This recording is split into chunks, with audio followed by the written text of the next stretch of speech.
आज का main agenda क्या है सर आपका किसानों के सदन में? जिस वक्त ये ड्राफ्ट तैयार किया गया था उस वक्त देश में लॉकडाउन चल रहा था और उस लॉकडाउन के दौरान केंद्र की सरकार ने 3 ऐसे अध्यादेश बनाए कृषि पे जिनको बाद में बिल में कन्वर्ट कर दिया। ये उस वक्त इन्होंने तैयार किए थे जब लोग इस कोरोना की महामारी से डर के मारे सरकार के आदेश की पालना करते हुए अपने घरों में थे। जो कृषि के अध्यादेश का ड्राफ्ट तैयार हुआ, देश के प्रधानमंत्री को अगर जिस ढंग से वो आज कहते हैं कि हमने जो अध्यादेश तैयार किया था, हमने जो बिल कृषि के बनाए, वो किसान के हित में है, तो फिर उस लॉकडाउन की आवड़ के अंदर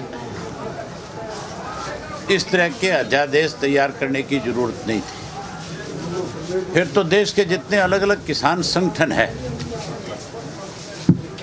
आज जो 40 से ज़्यादा किसान संगठनों के साथ इसके ऊपर सरकार बात कर रही है, फिर तो इन सब किसान संगठनों को बिल बनाने से पहले, ड्राफ्ट तैयार करने से पहले बुलाना चाहिए था। बुला करके उनसे बात करके पूछ करके और बिल तैयार करते। हमारी पार्टी ने जैसे ही ये दस्तावेज तैयार हुए और जब दस्तावेज पेपर के रूप में जब पब्लिश हुए, लोगों के सामने आए, तो हमने इसका अपनी स्टेट की बॉडी की मीटिंग बुला करके इसका विरोध किया और उसके साथ साथ ये फैसला लिया कि हम पूरे प्रदेश भर के अलग अलग डिप्टी कमिश्नर के ऑफिस में अपनी पार्टी के साथियों को लेकर के जाएंगे और प्रधानमंत्री और मुख्यमंत्री के नाम ज्ञापन देंगे। हमने अपनी तरफ से ज्ञापन सौंपे। हमने उनमें कहा कि इन बिलों को वापस लेना चाहिए, ये जो अध्यादेश आ रहा है ये गलत है। उस वक्त हमारी हरियाणा की विधानसभा थी, उस विधानसभा में केवल हमारी पार्टी थी जिसने इसका डट करके विरोध किया था।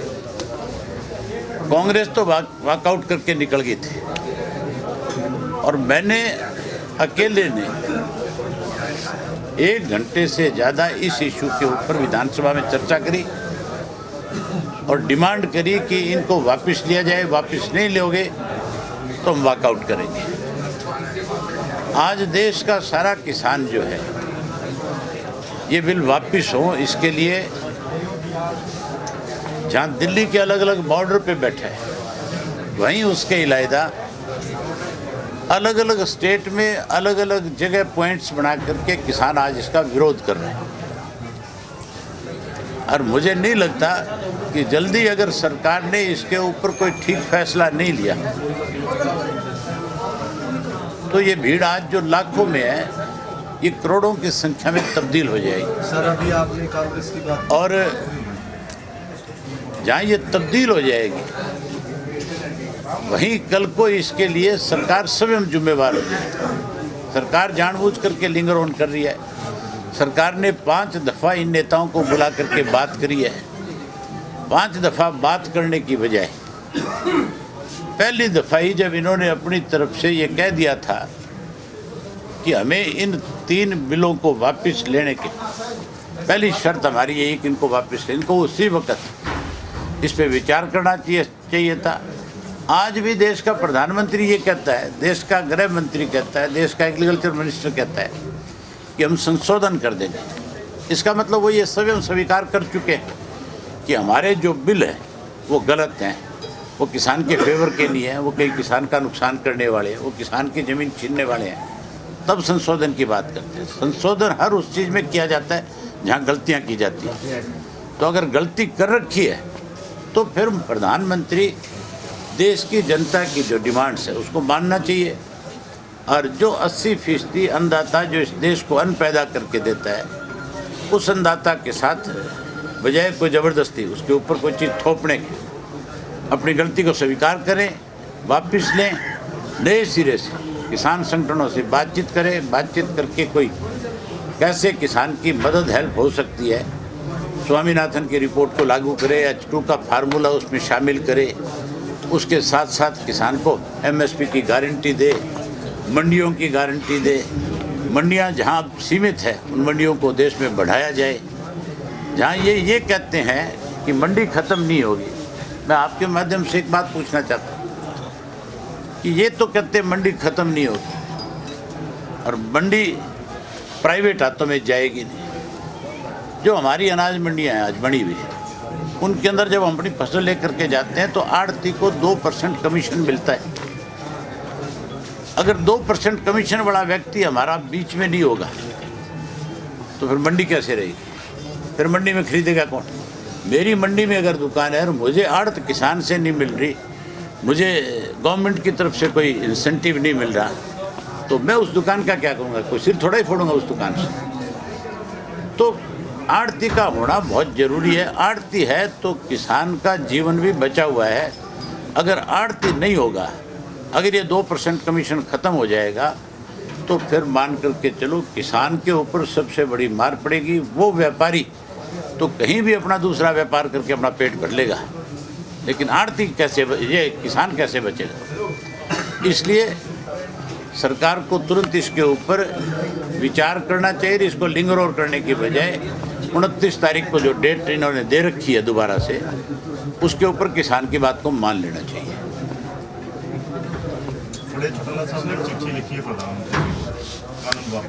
आज उन्होंने अपनी तरफ से एक चिट्ठी प्रधानमंत्री को लिखी है और उस चिट्ठी में उन्होंने उन सब बातों का जिक्र किया है कि जब कभी भी किसान की किसी ने भी अनदेखी करी है तब तक एजिटेशन हुए हैं और उन एजिटेशंस के अंदर किसान को हमेशा अपनी बात को सरकार को मनाने के लिए बड़े स्केल पे इकट्ठा हुआ और सरकार को मजबूर होकर के उनकी बात को मानना पड़ा।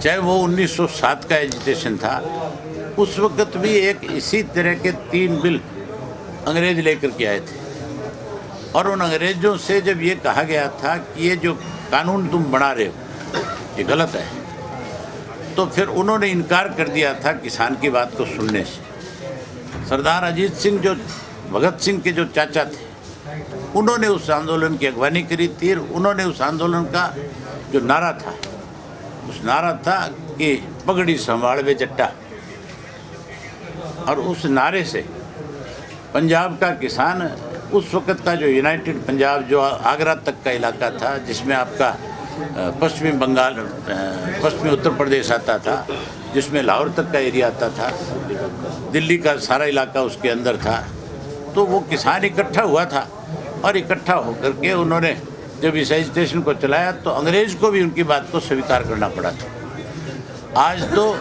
हमारी अपनी सरकारें हैं, हमने अपने खुद के वोट से चुन करके लोगों को सत्ता सौंप रखी है। अगर हमने सत्ता उनको सौंप रखी है तो हम उनको ये कहने के अधिकार भी रखते हैं अपने पास है कि वो अगर कोई गलत फैसला लेते हैं तो लोग इकट्ठे होकर के कह सकते हैं सत्ता में बैठे लोगों को कि आपके फैसले गलत हैं, आप इन अपने फैसलों को बदलो, और फैसले बदलने चाहिए। सर, मनोहर लाल खट्टर तो अभी भी यही कह रहे हैं कि हरियाणा का असली किसान पहुंच जाएंगे। मनोहर लाल खट्टर तो खुद किसान नहीं है।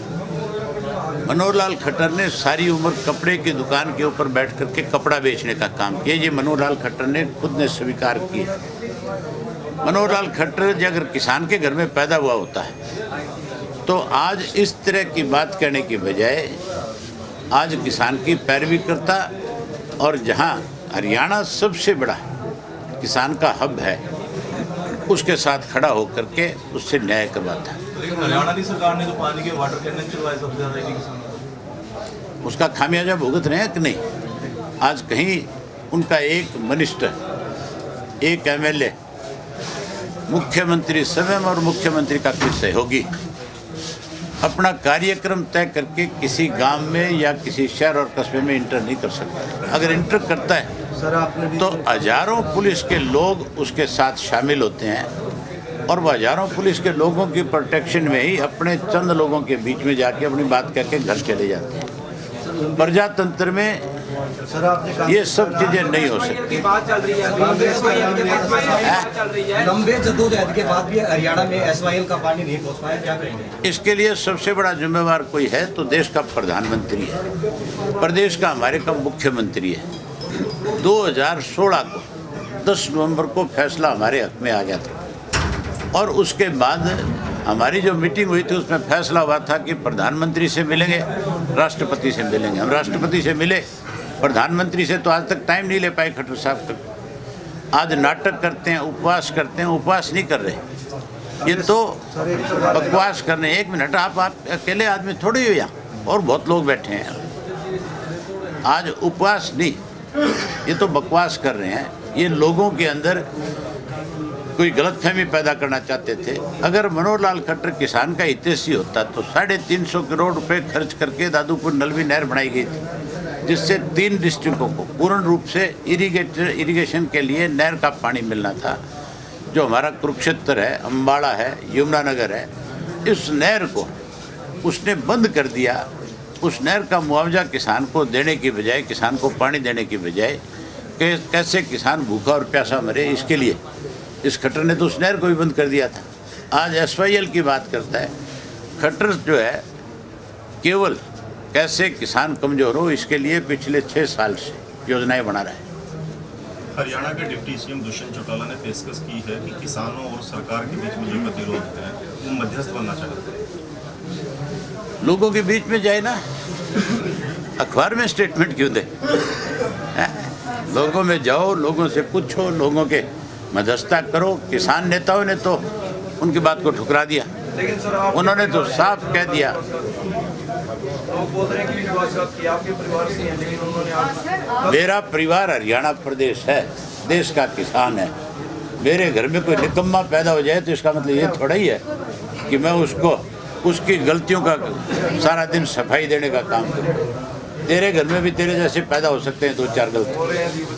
सर बीजेपी का कहना है कि MSP तक अब तक कोई पहुंच नहीं पाया, इस पे क्या कहना है? पानी लेवांगे जी तक लाऊंगी, उसकी मामला है पूरा। एक बारी पहले इस लड़ाई को जीतेंगे और फिर पंजाब का किसान जो आज भाईचारे के साथ हमारे साथ बैठा है, हम इनके पास जाएंगे और इनसे कहेंगे कि जब हमने भाईचारे के साथ किसान के साथ न्याय करा तो हरियाणा के साथ भी न्याय कर दो। और पंजाब का किसान, मुझे पूरी उम्मीद है, न्याय करेगा। लड़ाई तो किसान से ही नहीं, लड़ाई तो पानी की सरकार से है, किसान से कोई लड़ाई नहीं है। किसान ने कहीं जाकर के नहर को बंद करने का काम नहीं किया। पॉलिटिकल लोगों ने जाकर के नहर बंद करी थी, अकाली दल और बीजेपी के लोगों ने जाकर के उस नहर को मूंदने का काम किया था। कांग्रेस उसमें सहयोग कर रही थी। वहाँ केवल राजनीतिक तौर पे कैसे वो लोग राजनीतिक पार्टियों के जिंदा रह सके, इसके लिए नाटक कर रहे थे। किसी एक किसान ने हमारा विरोध नहीं किया। किसान तो आज भी यहाँ खड़ा होकर के आवाज़ मार के कहता है कि हम अपने छोटे भाई के लिए 1 नहीं 2 नहर बना करके देंगे। बीजेपी का कहना है MSP तक अब तक कोई पार्टी ने आज तक MSP की बात नहीं की, इस पे क्या कहना है? एक तरफ तो बारी बारी से MSP देने की बात कही जा रही है, दूसरी तरफ उसको कहीं इग्नोर किया जा रहा है। किसान जो आज आंदोलन पे बैठा है, जो इतनी बड़ी संख्या में आया है, जिसकी संख्या रोज बढ़ती जा रही है, हर हालत में सरकार को किसान की बात को स्वीकार करना पड़ेगा। MSP भी देंगे, ये 100 प्याज भी खाएंगे, 100 जूते भी खाएंगे, बात भी मानेंगे। विपक्ष का ये भी कहना है सर कि राजनीतिक रोटियां सेकी जा रही है सर, हैं? किसान आंदोलन की आड़ में राजनीतिक रोटियां सेकी जा रही है। सरकार वाले कह रहे हैं, विपक्ष तो नहीं कह रहा ये बात। नहीं, ये बात कह रहे हैं कि राजनीतिक इसमें कौन से विपक्ष ने कही है? किसान आंदोलन। आपको विपक्ष का पक्ष का ही पता नहीं है। सरकार के चौधरी वीरेंद्र सिंह पूर्व मंत्री हैं, वो लगातार कह रहे हैं कि मैं किसानों के पक्ष में हूँ। यहाँ तक कहा कि अगर किसान चाहे तो उनका नेतृत्व करने के लिए भी तैयार हूँ। इस आंदोलन को शुरू हुए करीब 3 महीने हो गए। ये 2 महीने तक लगातार पंजाब में चला, 1 महीने से ज़्यादा का समय यहाँ हो गया। चौधरी वीरेंद्र सिंह कहाँ सोए हुए थे? किसने रोक रखा था उनको? मैं तो कहता हूँ अगर चौधरी वीरेंद्र सिंह किसान के हितैषी हैं तो बजाय प्रेस कॉन्फ्रेंस करने के धरनों में आके बैठना चाहिए। सर, आप बार बार किसान आंदोलन को बहुत ज़्यादा व्यापक पैमाने पर समर्थन दे रहे हैं। आप किसान आंदोलन को बहुत ही बड़े पैमाने पर समर्थन दे रहे हैं। कुछ दिन पहले आप टिकरी बॉर्डर पे भी गए थे, आज आप सिंघू बॉर्डर पे भी आए हैं। किसानों का ये कहना है कि हमारा आंदोलन राजनीतिक आंदोलन नहीं है। अगर कोई राजनीतिक पार्टी का व्यक्ति यहाँ पर आता है तो वो अपने पद का त्याग करके एक सामान्य व्यक्ति, सामान्य किसान बनकर आए। तो किसानों की इस बात से आप सहमत हैं? मैं 100% सहमत हूँ। मैं किसान के घर में पैदा हुआ।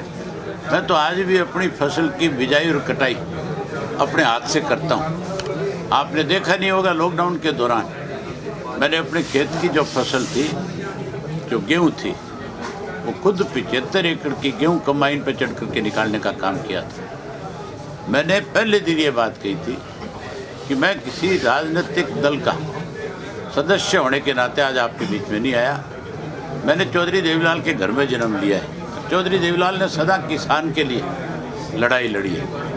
मैं चौधरी देवीलाल का पोता बन के, किसान का बेटा बन करके तुम्हारे बीच में आया हूँ। अगर मुझे ये किसान लीडरशिप जो है, कल को ये कहे कि देश का कोई भी राजनीतिक व्यक्ति जो किसानों से संबंध रखने वाला है, जो किसान की बात को महत्व देता हो, जो ये मानता हो कि मैं किसान के घर में पैदा हुआ, वो रिजाइन करके अपने पद से हमारे बीच में आए, तो पहला शख्स अभय सिंह चौटाला होगा जो अपने पद से त्यागपत्र देकर के आएगा। मुझे पद प्यारे नहीं है, मुझे किसान प्यारा है।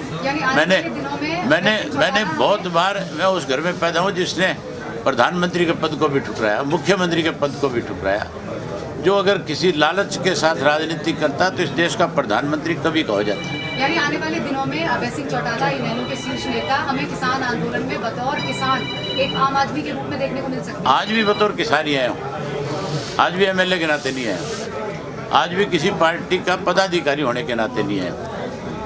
आज के दिन भी किसान का बेटा बन करके है। सर, पिछले दिनों किसानों के खाते में प्रधानमंत्री ने 2,000 रुपये ट्रांसफर किए थे। उसी के ऊपर आपकी प्रतिक्रिया आई थी कि जितना पैसा प्रधानमंत्री जी ने दिया है हम वापस कर देंगे, बल्कि आपने कहा था कि व्यक्तिगत तौर पर मैं कर दूंगा। क्या था मामला? वो छोटा सा एक, मैं अपनी बात पे आज भी कायम हूँ। मुझे आप जैसे पत्रकार साथी ने ये कहा था कि 1600 करोड़ रुपये, उनकी जानकारी में नहीं होगा, 16,000 था। उन्होंने मुझे कहा था कि 1600 करोड़ रुपया प्रधानमंत्री ने किसान के खाते में डाला है और वो किसान को एक तरह से मदद कर रहे हैं। मैंने कहा भी 3200 करोड़ रुपया ले लें और तीनों कृषि कानून जो इनको रद्द कर दे, वापस ले लें। किसान इकट्ठा करके देगा।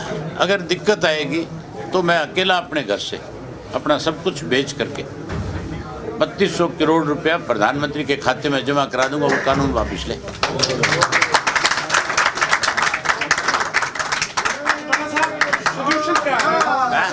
सोल्यूशन क्या देखते हैं? राजनीतिक अनुभव आपका भी है, तो सरकार झुकने को तैयार नहीं, किसान मानने को तैयार नहीं, और बीच का भी रास्ता हो सकता है आपके अनुभव के? किसान की बात को सरकार को मानना पड़ेगा। मैंने बताया 100 प्याज भी खाएगी, 100 जूते भी खाएगी, बात भी मानेगी। अब हो गया।